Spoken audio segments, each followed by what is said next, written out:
امریکہ میں ایک مرتبہ ہم ٹھہرے ہوئے تھے تو پولیس والے آ گئے چیک کرنے کے لیے، اور وہ بڑے آرام سے اندر پھر رہے ہیں۔ مجھے حیرت ہوئی کہ کسی نے دروازہ بھی ان کے لیے نہیں کھولا، تو یہ پولیس والے کہاں سے داخل ہو گئے؟ تو میں نے پولیس آفیسر سے سوال کیا کہ آپ ادارے میں کیسے داخل ہوئے؟ اس نے چابی دکھائی، کہتا ہے یہ میرے پاس ماسٹر کی ہے، پوری دنیا میں جہاں بھی تالے بنتے ہیں اس کمپنی کے، یہ ان کو کھول سکتے ہیں۔ تو ماسٹر کی ایسی ہوتی ہے کہ ہر تالے کو کھول لیتی ہے۔ یہ نماز اللہ تعالیٰ کے خزانوں کو کھولنے کی ماسٹر کی ہے۔ جس بندے کو 2 رکعت نماز پڑھنی آ گئی، اب وہ اللہ کے خزانے سے جو چاہے لے لے۔ آج کل ATM مشین ہیں، جن کا اکاؤنٹ ہوتا ہے نا، وہ جاتے ہیں اپنا کوڈ ڈالتے ہیں، کبھی 5000 نکال لیا، کبھی 10,000 نکال لیا۔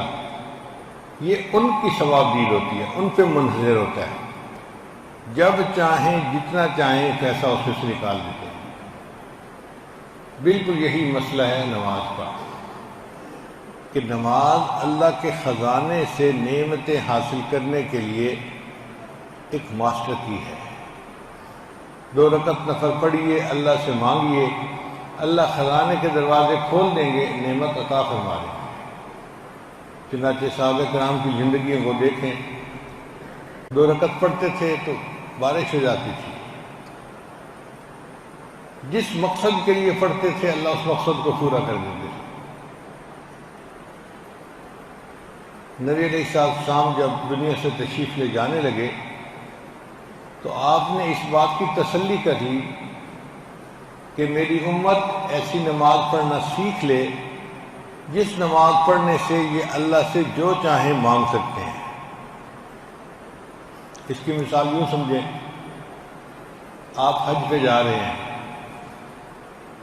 اور پیچھے گھر میں آپ کا بڑا بیٹا ہے، آپ اس کو ہر دروازے کی چابی حوالے کر دیتے ہیں، بیٹا یہ ہو تو ایسے کر لینا، یہ ہو تو ایسے کر لینا، اور اگر یہ مسئلہ بنے تو یہ چابی ہے، اس ٹرنک کا دروازہ کھول کے اس میں سے فلاں چیز لے لینا۔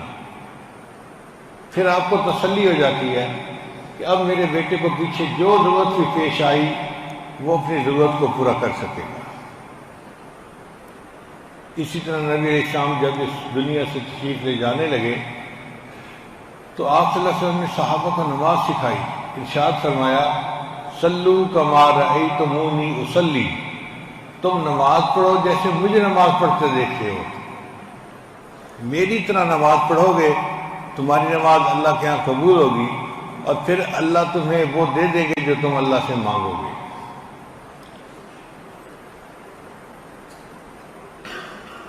اس لیے نماز اللہ کو بہت پسند تھی، اللہ کے محبوب صلی اللہ علیہ وسلم کو نماز بہت پسند تھی۔ صحابہ کرام کی تو عادت تھی، کوئی مسئلہ ہو جاتا تھا فوراً 2 رکعت پڑھ کے اللہ سے مانگتے تھے، اللہ مسئلے کو حل کر دیا کرتے تھے۔ جب سے ہمیں نماز پڑھنی بھولی ہمارے مسئلے ہی نہیں ختم ہوتے، ایک مسئلہ ختم نہیں ہوتا دوسرا اوپر سے، وہ ختم نہیں ہوتا تیسرا اوپر سے۔ ایسے لگتا ہے جیسے یہ پوری دنیا بس مسائلستان ہی بنی ہوئی ہے اور انسان انہی مسئلوں میں ہر وقت الجھا رہتا ہے۔